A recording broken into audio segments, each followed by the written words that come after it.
La fuerza en la unión, la fuerza en la unión.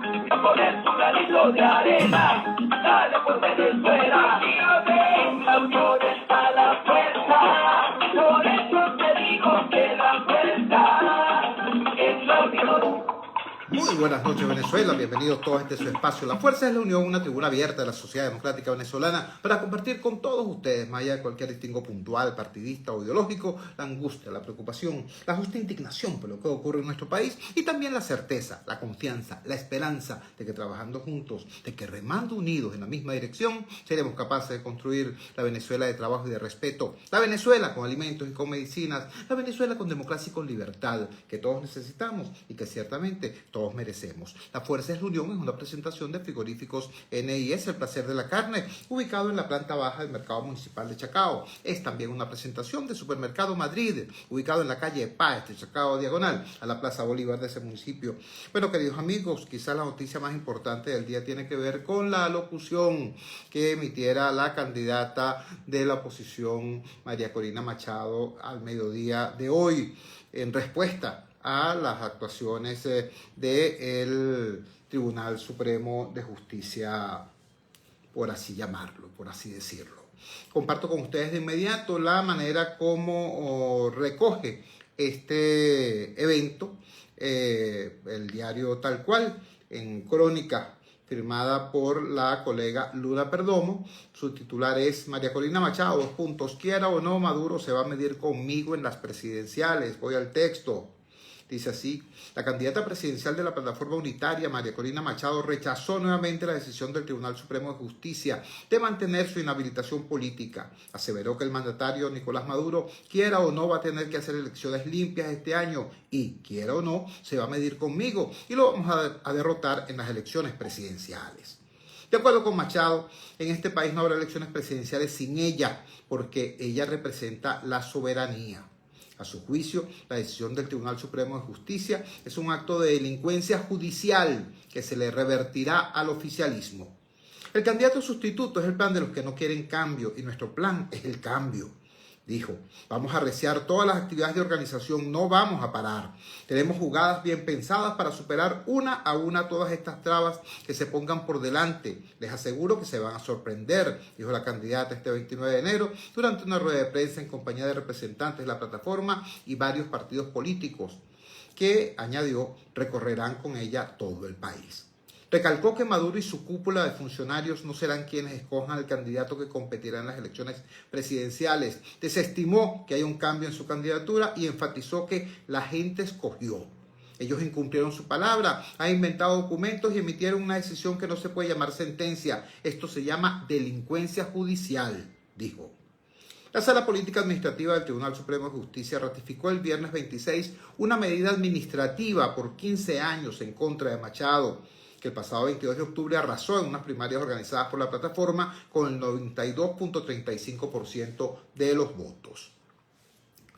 A la dirigente de 20 Venezuela se le ratificó la medida bajo el argumento de formar parte de un supuesto esquema de corrupción orquestado por el exdiputado de Voluntad Popular Juan Guaidó, que propició el bloqueo criminal a la República Bolivariana de Venezuela. Todo esto entre comillas, por supuesto, porque es parte del documento emitido por el TSJ, así como también el despojo descarado de las empresas y riquezas del pueblo venezolano en el extranjero. De acuerdo con María Corina Machado, el oficialismo está consciente de que perderá las elecciones presidenciales este año y sostuvo que la mejor opción para ellos es negociar para permitir un cambio político en el país. Machado solicitó una negociación distinta entre el gobierno y el pueblo en el que se cumpla la palabra, en la que los ciudadanos estén representados, pues reiteró que los acuerdos de Barbados fueron incumplidos tras la sentencia del Tribunal Supremo de Justicia.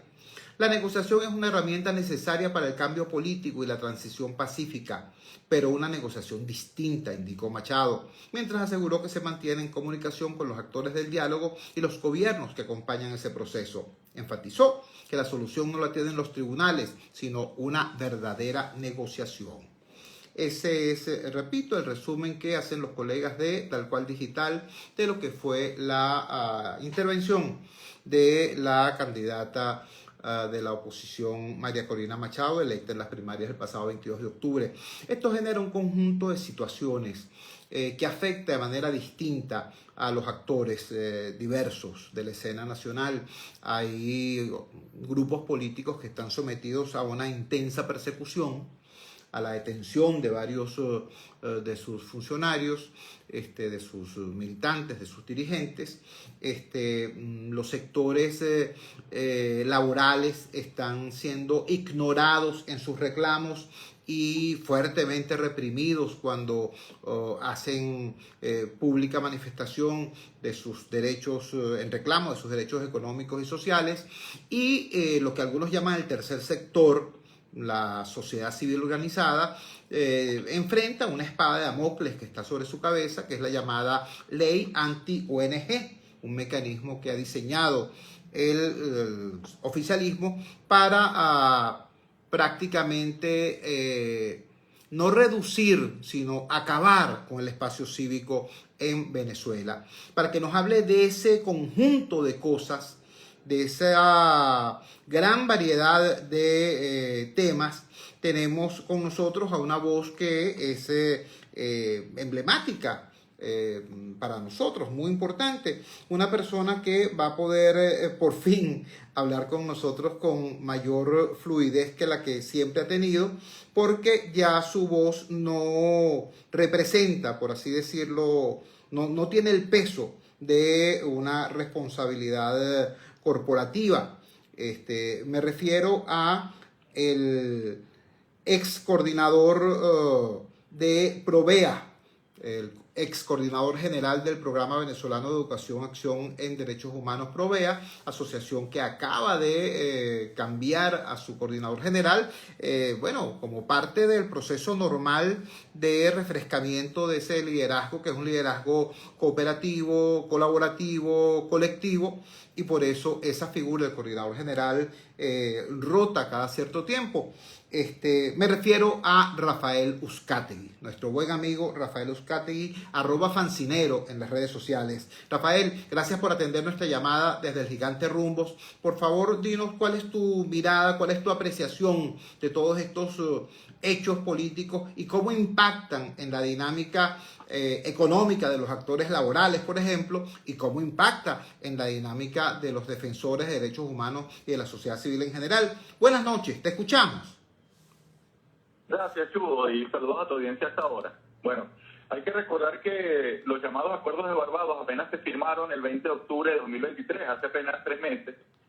Sin embargo, el país que firmó esos acuerdos, o el país que fue testigo de la firma de esos acuerdos, se modificó sustancialmente luego de 2 importantes hitos políticos. Es decir, que hoy el escenario es diferente al que teníamos hace 3 meses previo a la firma de esos acuerdos. Y hay que recordar que para las autoridades, para Nicolás Maduro, la firma de esos acuerdos tenía un objetivo, que era lograr condiciones a su juicio competitivas para poderse medir electoralmente. Es decir, la lógica que tenía el gobierno para suscribir esos acuerdos era repetir la fórmula del año 2018, es decir, tener dinero para repartirlo de manera clientelar y poder generar expectativas en sus bases de apoyo o reforzar esa fidelidad.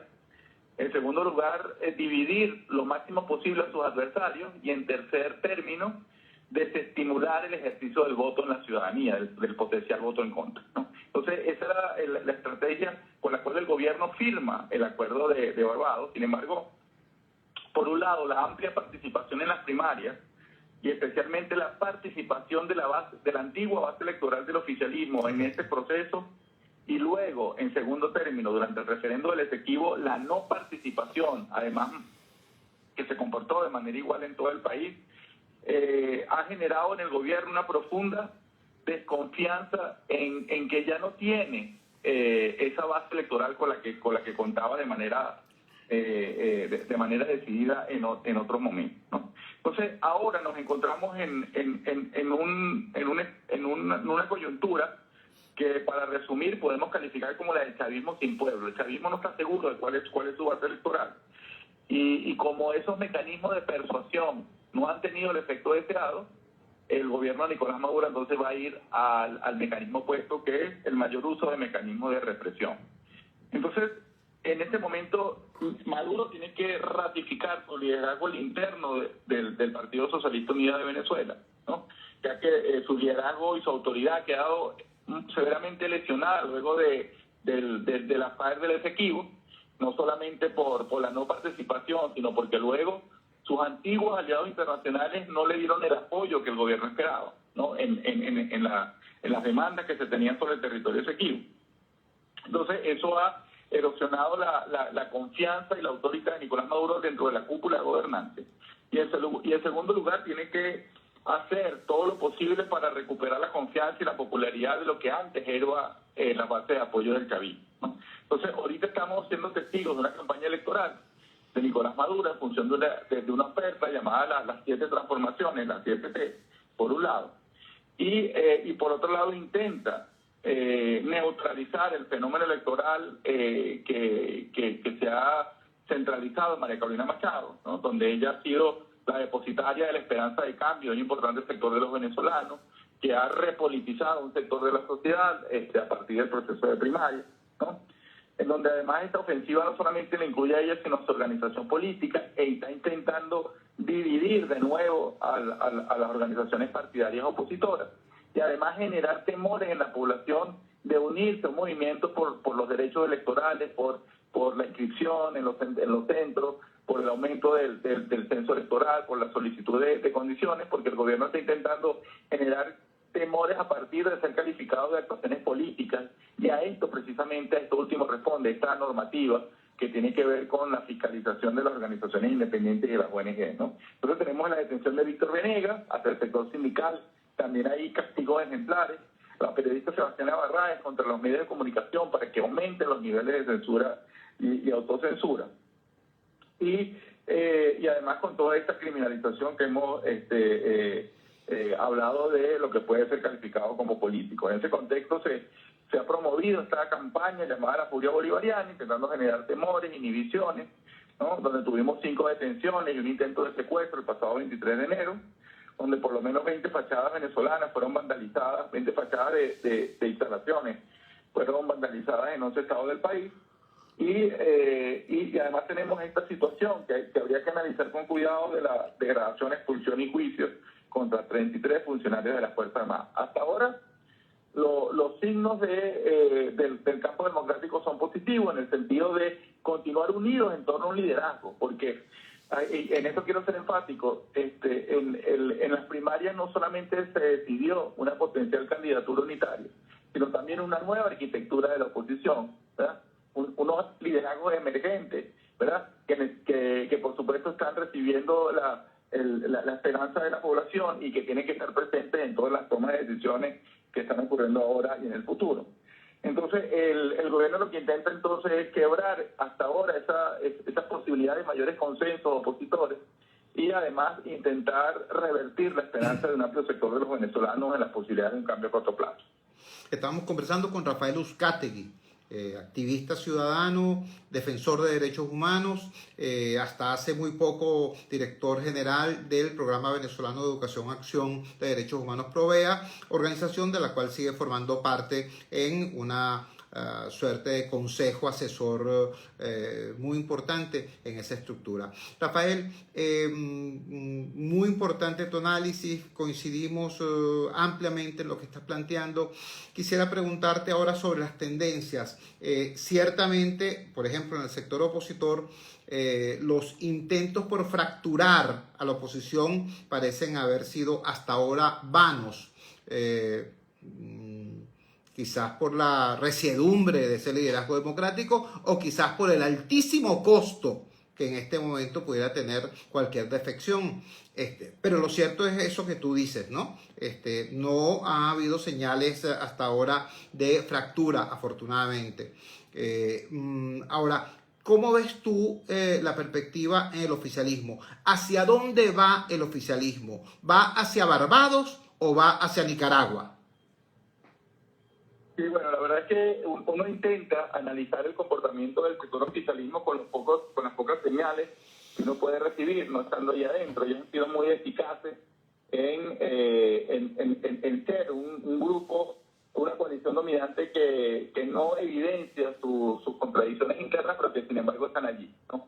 Es de lógica política, es decir, es de lógica política que hay una preocupación a lo interno del oficialismo por la pérdida de apoyo de su base, de las bases cautivas que antes tenían. Ellos necesitan por lo menos tener un voto duro, calculado en 4 millones de votos, y en ese momento, digamos, hay dudas, porque hay una insatisfacción profunda en las antiguas bases del oficialismo. Creo que también incluso esa campaña millonaria de propaganda por la votación en el referéndum efectivo finalmente los terminó afectando, porque la gente sacó las cuentas, la gente no es tonta y dijo, bueno, tú no me estás aumentando el salario por culpa de las sanciones, según tú, pero yo estoy viendo que estás haciendo un gasto millonario en una publicidad para que yo participe en un proceso electoral. Entonces yo creo que eso lo que ayudó fue estimular más bien la indignación. Entonces, afortunadamente, el oficialismo ha comenzado a tener algunas actuaciones erráticas que están aumentando la desconfianza de sus antiguas bases de apoyo, y en consecuencia uno podría intuir que hay preocupación al interno del oficialismo por finalmente medirse en unas elecciones con un candidato que siga teniendo un amplio margen de rechazo, ¿no? Sin embargo, ahora reitero, Nicolás Maduro está intentando llegar hasta el final con su candidatura, ¿no? Esta campaña de victimización intenta reeditar fórmulas anteriores que en algún momento el chavismo le fueron eficaces, ¿no? Para cohesionarse, para aumentar su popularidad interna.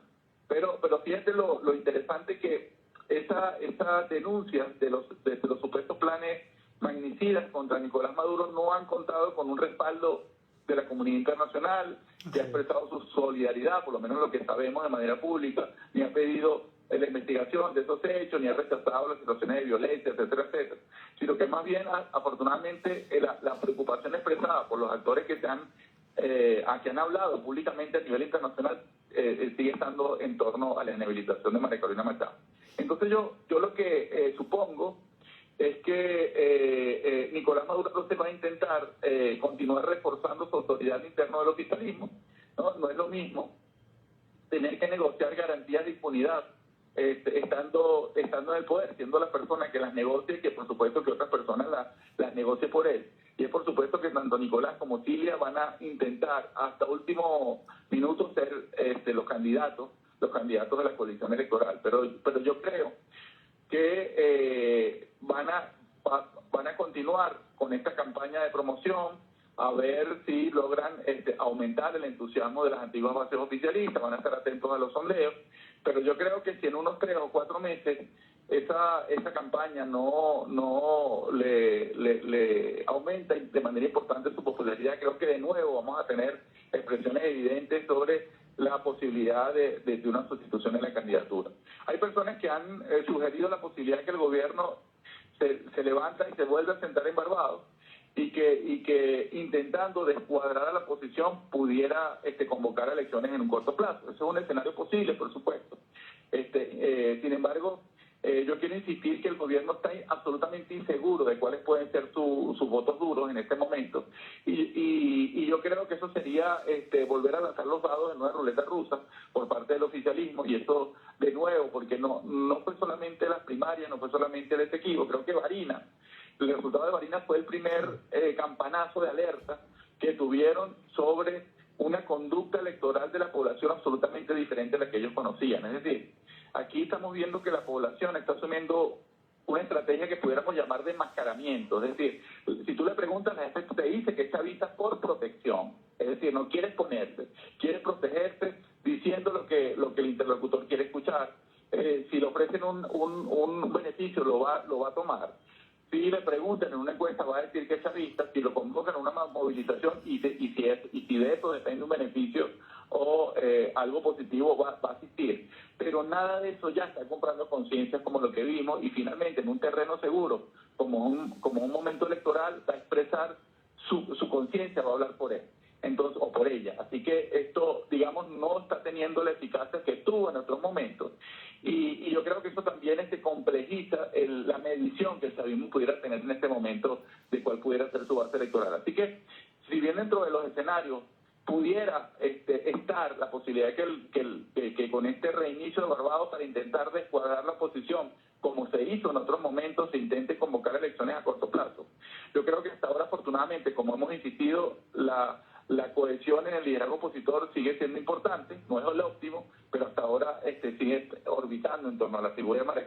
resultados. Y en segundo lugar, este signo de interrogación de cuántos votos duros tiene el oficialismo, yo creo que no los alentaría a convocar elecciones a corto plazo, sino más bien intentar ganar todo el tiempo posible para intentar recomponerse internamente, para poder obtener todo el dinero posible de la flexibilización de las sanciones y hacer el reparto electoral, seguir promoviendo la división de sus contrarios, seguir alentando la aparición de candidatos presidenciales alternativos, por darles algún nombre, es decir, intentar dividir a la coalición opositora, a la coalición democrática, y seguramente van a intentar generar desconfianza por parte de la población, con campañas reales o ficticias sobre actos irregulares o actos de corrupción, etcétera, etcétera. Entonces yo creo que este es un año difícil, este es un año que para el campo democrático nos pide mucha entereza, mucha convicción, mucha paciencia, mucha cabeza fría, pero hasta ahora insisto que todos los mensajes han sido positivos, por lo menos del campo democrático, y quienes han venido sumando errores, afortunadamente han sido las autoridades en este momento. Para quienes se incorporan recién a la transmisión, estamos conversando con el exdirector de Provea, Rafael Uzcategui, sociólogo venezolano, activista ciudadano, defensor de derechos humanos, y antes de culminar nuestro intercambio, quisiéramos preguntarte, Rafael, por un tema que tú dominas con profundidad, que es el tema internacional. Hoy Estados Unidos, un funcionario de Estados Unidos emite una declaración afirmando que le dan una suerte de ultimátum al gobierno venezolano hasta abril para que se produzca una reconsideración sobre el tema de la habilitación de María Corina Machado. ¿Cómo crees tú que evolucione esa situación? En primer lugar, ¿qué opinión te merece un pronunciamiento como ese? Porque es que cuando una potencia extranjera aparece apadrinando una opción, a veces es positivo porque es un respaldo, pero a veces puede ser un beso de la muerte también, porque puede aparecer esa opción como entonces consular, dependiente de un factor externo. ¿Cuál debe ser, en tu opinión, el rol de la comunidad internacional en toda esta fase del proceso político venezolano? Gracias, Chugo. Mira, nosotros junto con otros activistas y defensores de derechos humanos hemos estado haciendo una evaluación permanente de escenarios en un grupo de reflexión que hemos denominado Galipán. Y allí algo valioso a lo que hemos concluido es que, a diferencia de la opinión que expresa que este es un conflicto geopolítico, que efectivamente lo es, pero que la iniciativa no parte de los actores internacionales como Estados Unidos o como Cuba o como la Federación Rusa. En nuestro análisis nosotros hemos llegado a una conclusión diferente. Es el comportamiento de los actores internos, claro, del campo democrático, del oficialismo, con niveles de cohesión o de fragmentación en cada uno de los liderazgos y la recuperación de sus bases de apoyo en la confianza, en la posibilidad de un cambio de mantenimiento del status quo, como se configuren los actores internos.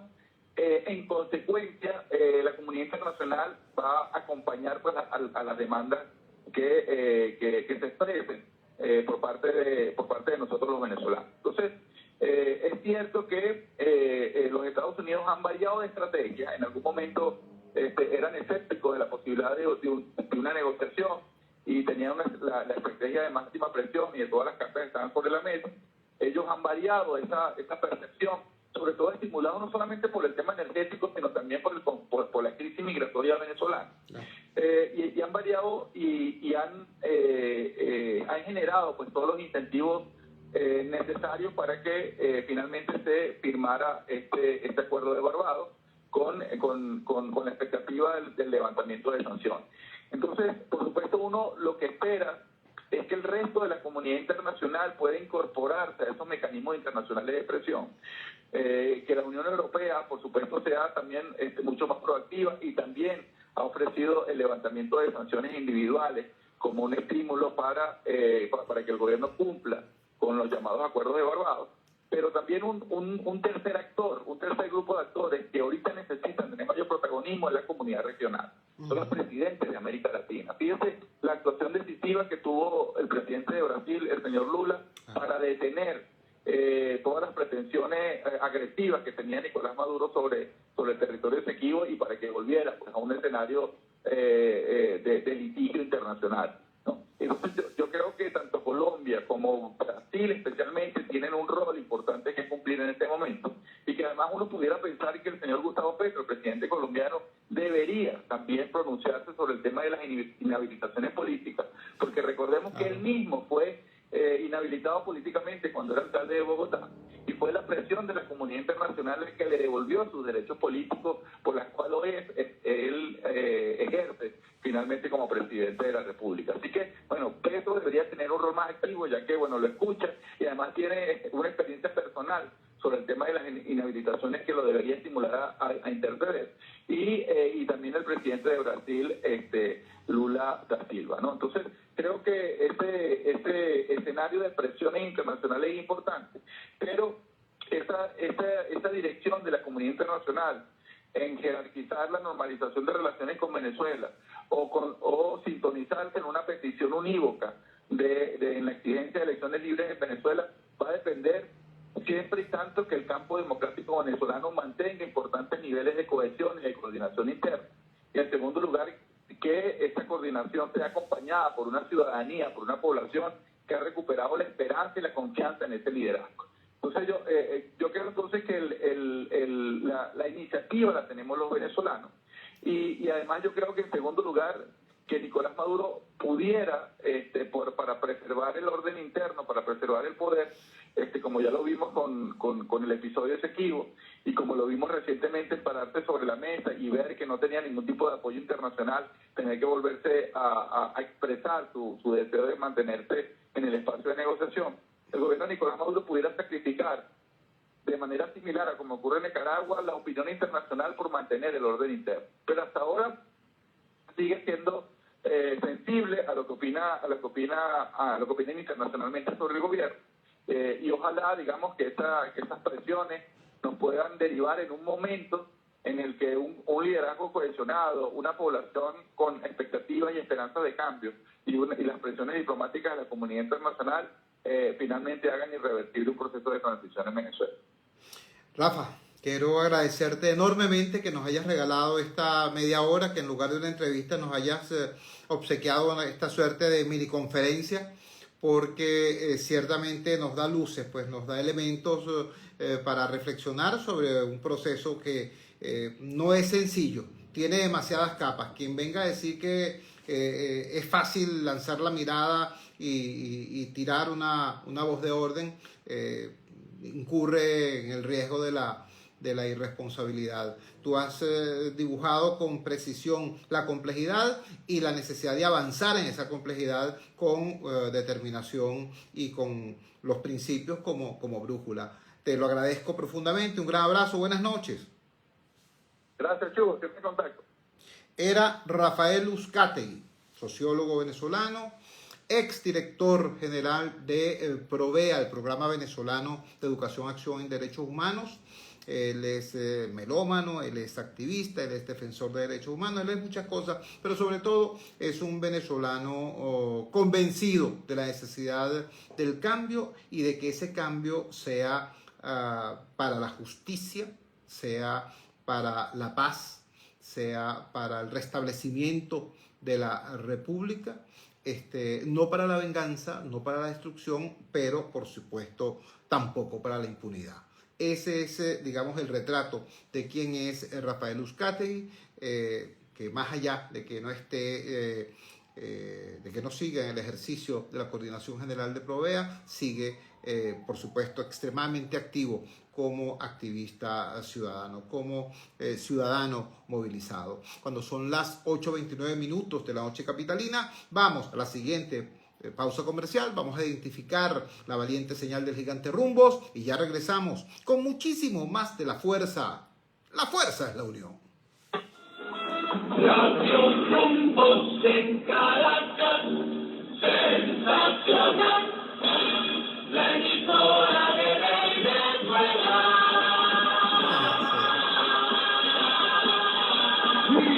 ¡Gigante!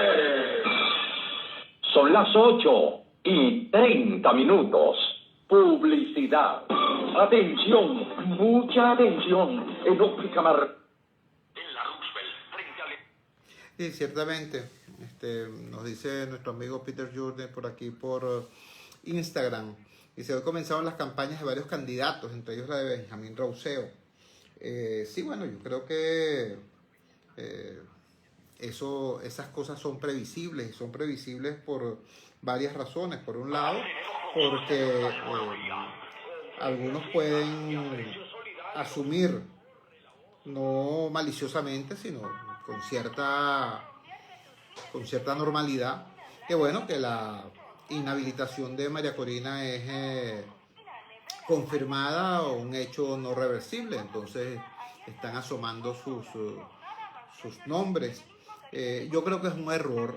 Yo creo que este momento no es para estar sugiriendo supuestos sustitutos ni conversando sobre supuestos mecanismos. Yo creo que este es un momento para defender con firmeza, con serenidad, pero con mucha firmeza, los derechos políticos de los venezolanos.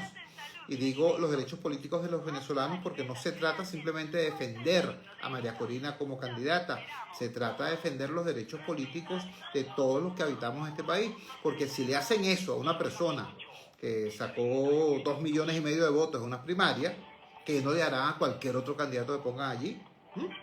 Eso es lo que tendrían que pensar. Pero también es factible, comprendo, que algunos de esos candidatos estén allí promovidos, postulados y quizás hasta financiados por el gobierno en su interés de dividir la oferta electoral opositora. Eso también es factible.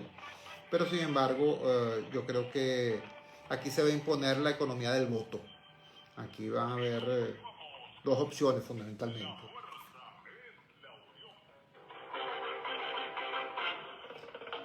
Regresamos a La Fuerza es la Unión y lo hacemos compartiendo con ustedes una reflexión que creo que es absolutamente pertinente y necesaria, ¿no? Yo quiero que hagamos juntos algo de historia. Yo quiero recordarles a ustedes lo que pasó el 26 de octubre del año 2016. El año 2016 fue un año muy particular. Fue un año en el que, veníamos del triunfo arrollador del 6 de diciembre del 2015, cuando ganamos 2/3 partes de la Asamblea Nacional.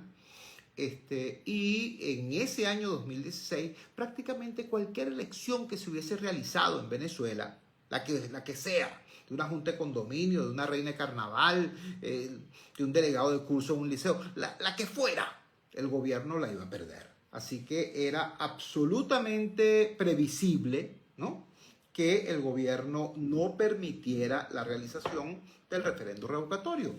Eso era, repito, absolutamente previsible. Sin embargo, ¿no?, siendo eso tan previsible, y a pesar del dicho aquel de que guerra avisada no mata soldado, bueno, resulta que cuando el 26 de octubre de 2016, mediante una trapacería, como bien dice María Corina Machado, de delincuencia judicial, ¿no?, le arrebatan al país la posibilidad del ejercicio de ese derecho constitucional que era el referendo revocatorio. Cuando eso ocurre, a pesar de haber sido extremadamente previsible ese hecho, chicos, la oposición no tenía política, la oposición no tenía un protocolo de actuación, no tenía una estrategia para enfrentar esa circunstancia, repito, a pesar de ser tremendamente previsible ese hecho. ¿Qué ocurrió después? Bueno, que nos quedamos sin política y entonces lo que teníamos eran ocurrencias, ¿no? Una de las ocurrencias fue la de alguien que dijo, bueno, vamos a hacer una marcha a Miraflores. Como que si una marcha a Miraflores fuera una estrategia y no simplemente una actividad. Hubo otra gente que dijo, no, vamos a hacer el juicio político en el Congreso, en la Asamblea Nacional. Vamos a hacer el impeachment, ¿no? Una suerte de juicio político que podía terminar supuestamente en la derogatoria del mandato de Maduro. Resulta que eso no existe en la Constitución venezolana, eso existe en la Constitución norteamericana. Así fue que sacaron a Nixon del poder. Pero eso no existe en la Constitución venezolana. Habían otros más patéticos todavía que decían, no, lo que hay que hacer es pedirle a Maduro su partida de nacimiento. No la va a tener porque él no es venezolano por nacimiento y entonces tendrá que salir eyectado del cargo. Bueno, así pasamos los días finales del año 2016 de ocurrencia en ocurrencia. Hasta que en el año 2017 pasó lo que ya sabemos. El gobierno empujó a la oposición al camino de la violencia. ¿Por qué la empujó? Bueno, vale, porque el gobierno tenía Fuerza Armada, tenía colectivos, tenía policía, tenía control de las instituciones, tenía la Fiscalía, tenía el Tribunal Supremo, tenía todo eso, pero no tenía gente. Entonces el terreno que a ellos les convenía era el terreno de la violencia. Empujó a la oposición a la violencia y la oposición, en vez de mantenerse en la ruta que le había dado victoria, que es la ruta electoral, la ruta democrática, la oposición pisó el peine. Creyeron que tenían fuerza suficiente como para retar al gobierno en el terreno insurreccional, ¿no? Se pusieron a cambiar plomo por piedra, ¿no? A enfrentar las tanquetas con muchachos protegidos con escudos de cartón. Bueno, ya sabemos lo que ocurrió, pues. Y sabemos también cuántos muertos generó ese tipo de confrontación. Por supuesto, los muertos en su inmensa mayoría fueron víctimas o de los cuerpos de seguridad del Estado o de los llamados colectivos irregulares.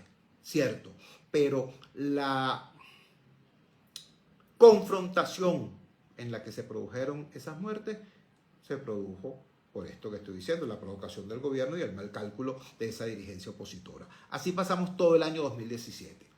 ¿Por qué hago este llamado de atención desde la historia? Bueno, porque es que hoy está pasando algo muy parecido, algo gravemente similar, ¿entiendes? Hoy nuevamente el gobierno, después de todo lo que ha ocurrido, no tiene gente. Ellos tienen ejército, tienen policía, tienen Tribunal Supremo, tienen Consejo Nacional Electoral, tienen Fiscalía, tienen todo lo que les dé la gana, tienen el control de lo que queda de la economía venezolana.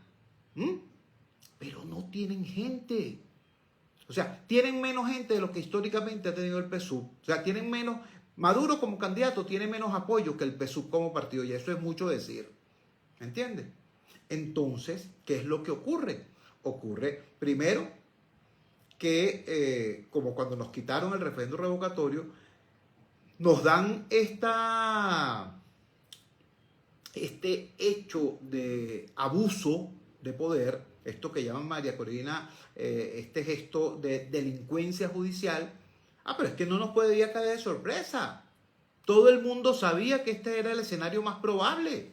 Entonces, ¿cómo es eso de que cuando se produce no hay un claro protocolo que le permita decirle al país, bueno, mira, lo que viene es esto y esto y esto?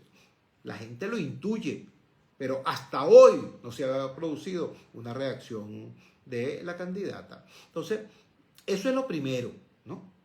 Guerra avisada no mata soldados. Este gesto del gobierno estaba absolutamente cantado, absolutamente telegrafiado, este golpe que el gobierno, este golpe judicial que el gobierno quiere darle a la legítima aspiración de cambio del país. Lo primero es eso. Lo segundo, el tema de la violencia.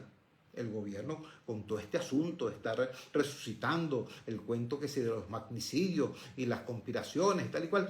Hermano, a estas alturas va a venir con eso. Cuando toda la oposición, incluso los sectores radicalmente abstencionistas, toda la oposición está metida es precisamente en la ruta electoral, en el barco electoral, en el camino electoral. Entonces vas a venir con el cuento de que la eterna historia, me quieren matar, por el amor de Dios. Entiendan, ¿vale? Entiendan. Hay cosas que antes funcionaron y ahora no van a funcionar. ¿Ves? Cuando se sospechaba o cuando el gobierno hablaba de que había planes para agredir, para atentar contra la vida de Hugo Chávez, eso generaba una conmoción en el país. ¿Sabes por qué? Bueno, porque es que Hugo Chávez no era exactamente un dirigente político.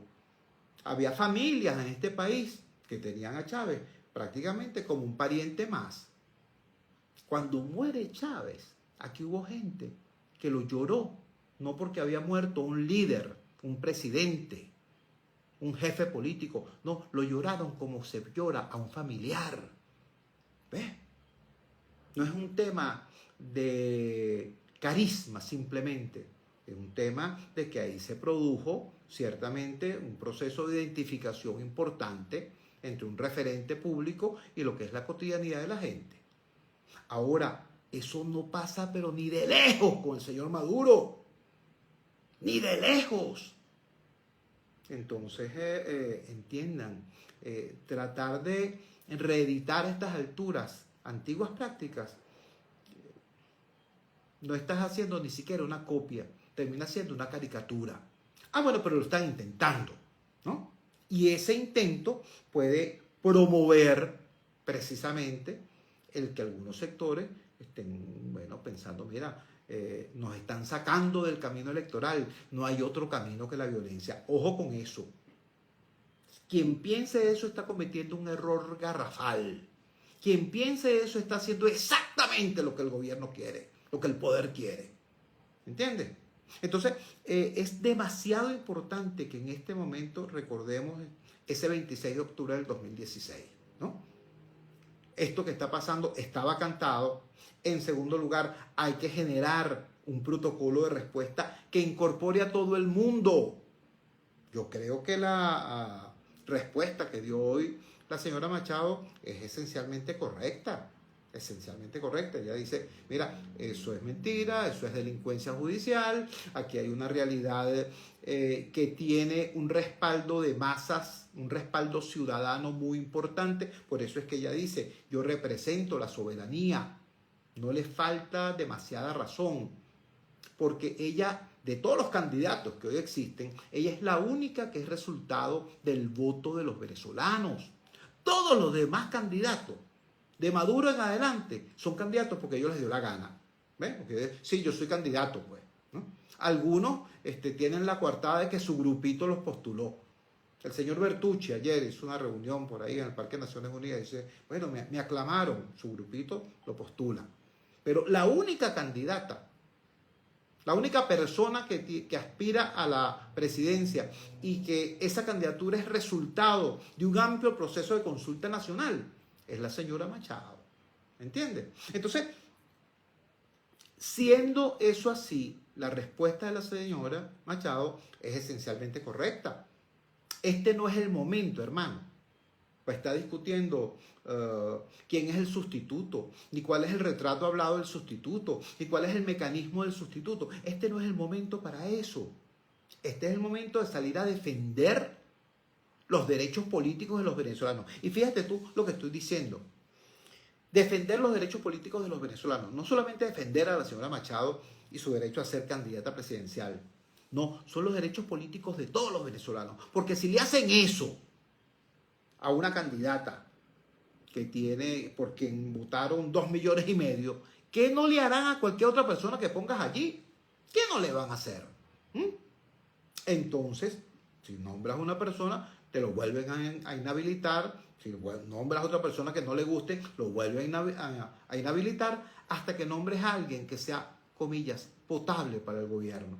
Lo que ocurre es que cuando nombres a alguien que sea potable para el gobierno, no va a ser potable para el país que quiere cambio.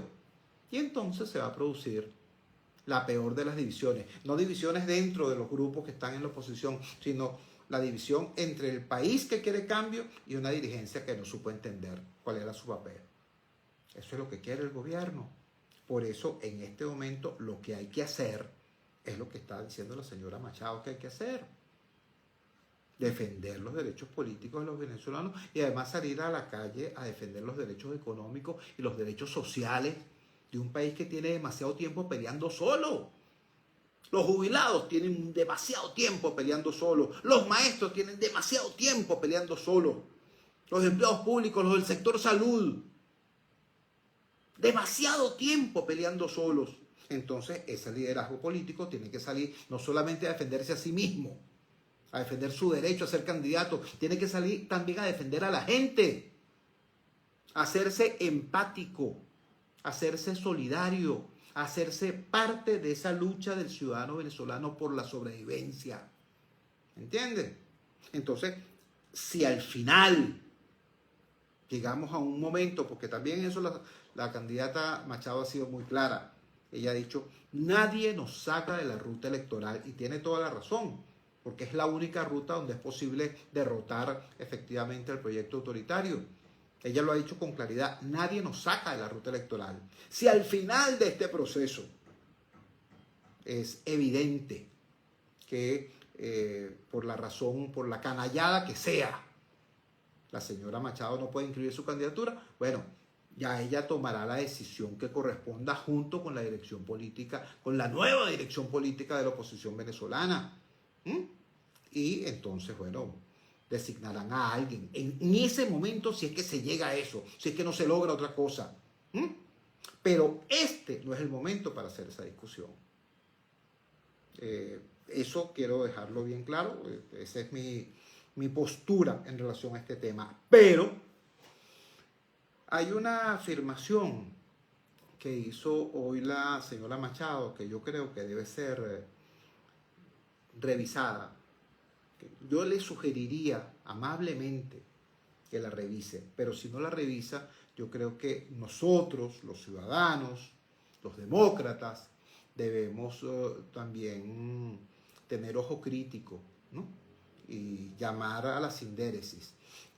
Hoy la señora Machado dijo que el plan de los que quieren discutir el tema del sustituto es el plan de los que no quieren cambio. Y que el plan de los que quieren cambio es seguir con ella. Ojo con eso. Y lo digo yo, que acabo de decir que estoy perfectamente de acuerdo en que no es prudente, no es pertinente estar discutiendo hoy sobre sustitutos. Lo pertinente hoy es defender los derechos políticos de la señora Machado y de todos los venezolanos. Eso es lo pertinente en este momento. ¿Ves? Pero de allí a decir que quien esté inquieto por esa perspectiva, quien esté sugiriendo discutir público o privadamente ese tema, es que no quiere cambio, tengan cuidado, ¿vale? Tengan cuidado, porque hasta hace muy poco tiempo ese tipo de actitud fue el que fracturó la oposición como en 50 pedazos. Cada quien se sentía con derecho a decir, tú eres químicamente puro, tú no, tú eres opositor, tú no, tú eres traidor, tú eres alacrán, tú eres no sé qué cosa. Eso, repito, fracturó al campo democrático, por lo menos a nivel de su dirigencia política, en 50.000 pedazos. La gente, no fueron los políticos, la gente construyó una nueva unidad, una unidad de propósito, una unidad de esperanza, que tiene hoy como referente el liderazgo de María Corina y tiene hoy como objetivo la victoria electoral. Entonces, no vuelvan a cometer las torpezas, ¿no?, discursivas que nos lleven nuevamente a la división. Hoy varios colegas le preguntaron a la candidata que, en qué estado estaba el tema de la unidad. Y ella dijo, bueno, ¿no nos ves aquí? Aquí estamos todos los que queremos la unidad, todos los que queremos el cambio. Quien no está aquí es porque no quiere el cambio. Caramba. Repito, nuevamente estamos rozando aquel discurso hegemónico, ¿no?, que generó tantas fracturas en el pasado. La señora Machado está en la obligación de salir a hablar, de salir a buscar, ¿no?, a todos los factores de la oposición, todos, incluso aquellos que no le son afectos, incluso aquellos con los que ha tenido diferencias profundas. Pero es demasiado importante que en este momento la señora Machado sea el imán que atraiga y articule esa gran alianza nacional de la que tanto se habla, pero que poco se muestra. Y digo que poco se muestra porque, mira, desde el 22 de octubre se está hablando de la fulana Gran Alianza Nacional. Recordemos que quien primero habló de eso fue Andrés Caleca. No fue María Corina, fue Andrés Caleca. Andrés hablaba de la Gran Coalición Nacional. Y entonces, bueno, En 20 dijeron, no podemos repetir exactamente lo mismo que dice Caleca, vamos a cambiarle coalición por alianza, la gran alianza nacional, gana. Hay que establecer los términos, las reglas, los criterios para que en esa gran alianza nacional en efecto quepan no solamente los actores políticos, por cierto, sino también los actores sociales, que en este momento, por cierto, son bastante más relevantes. Vamos a decirlo con absoluta claridad. La alianza del campo democrático en el 2024 no puede ser una copia de la alianza democrática que funcionó, por ejemplo, en el 2002, la Coordinadora Democrática. No, la Coordinadora Democrática era un arroz con mango, ciertamente, era una alianza de partidos políticos y organizaciones no gubernamentales, partidos y ONG, ¿no?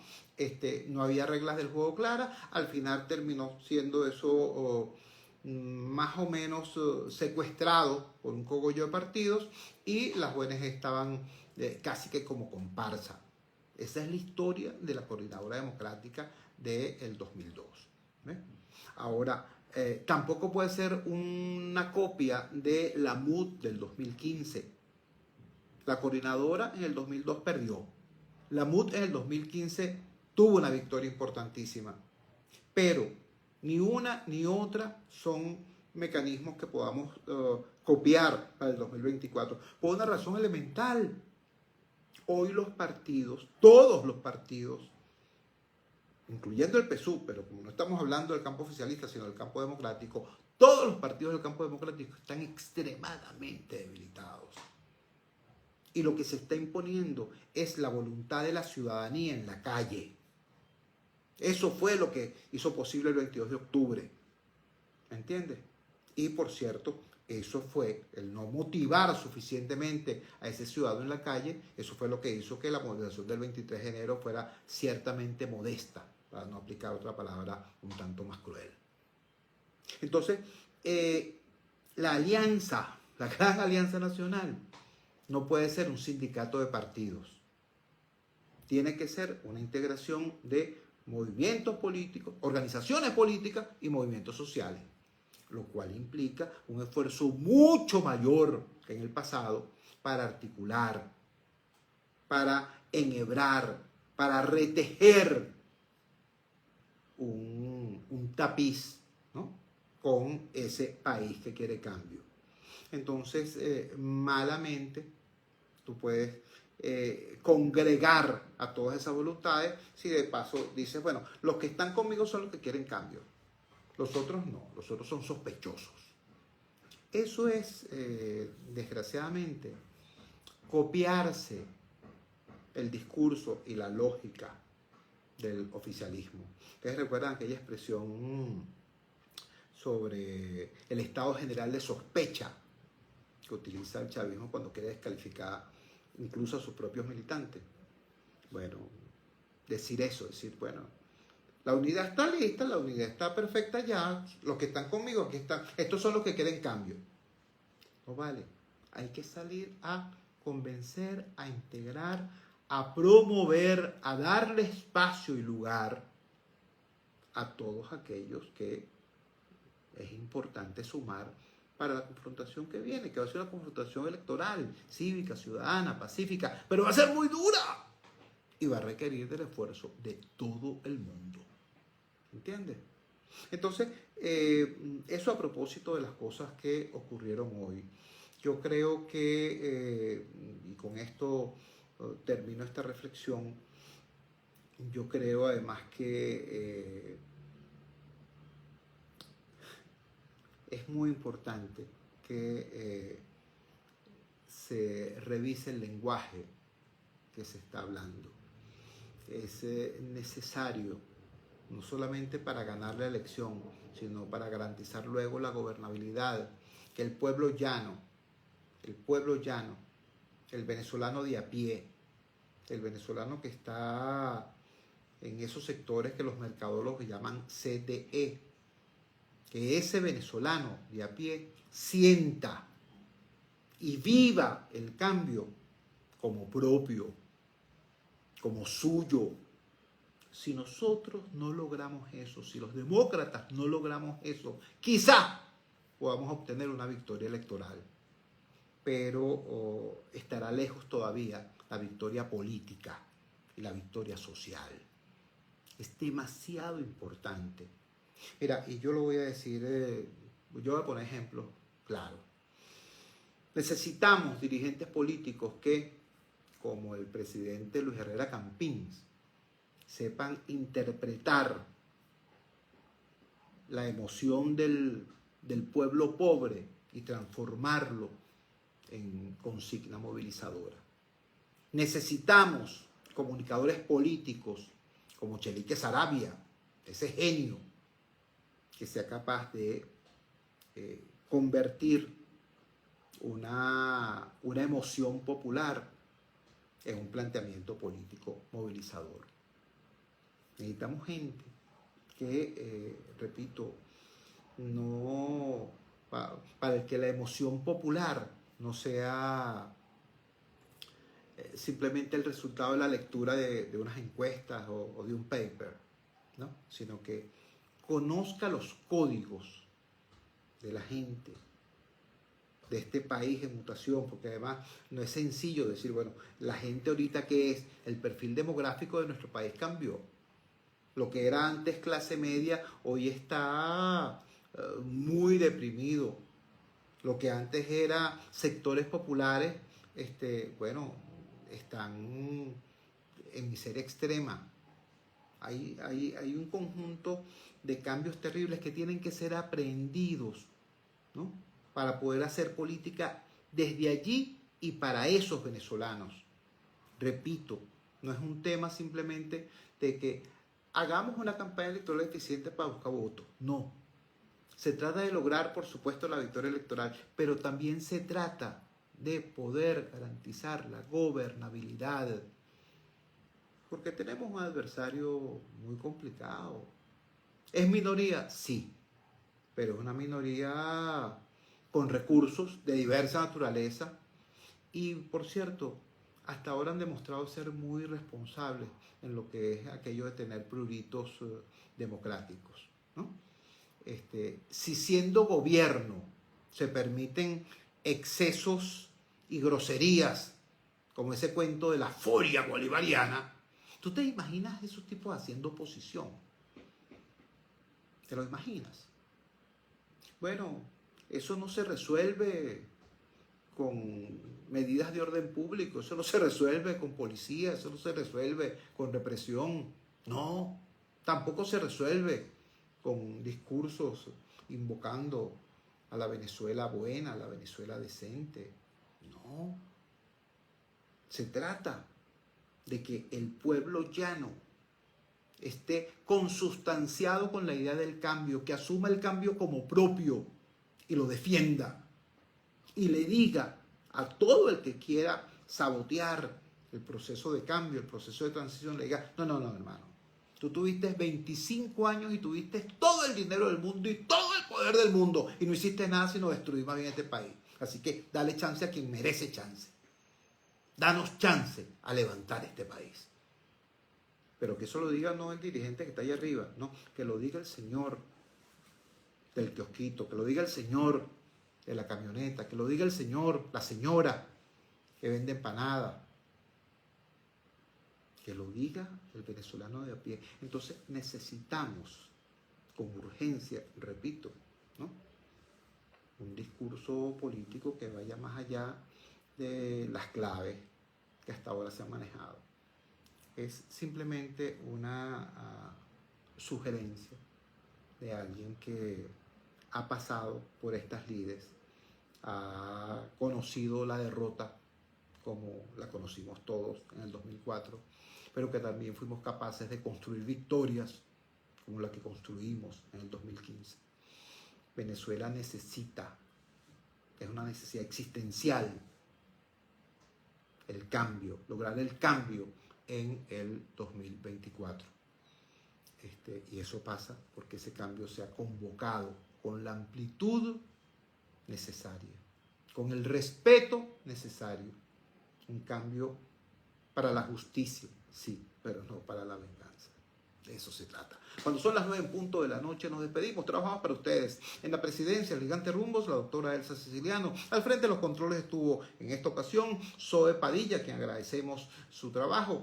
Habló para ustedes de su amigo, comunicador popular, activista social, ciudadano en lucha por la democracia y por la libertad, Jesús Cho Torrealba. Ahora más que nunca, fuerza Venezuela, porque la fuerza es la unión. La fuerza de la unión fue la presentación de frigoríficos NIS, el placer de la carne, ubicado en la planta baja del mercado municipal de Chacao. Es también una presentación de Supermercado Madrid, ubicado en la calle Paz, de Chacao diagonal, a la Plaza Bolívar de ese municipio. Cuídense muchísimo. Nos encontramos mañana a las 8 de la noche en la valiente señal del Gigante Rumbos, si Dios quiere.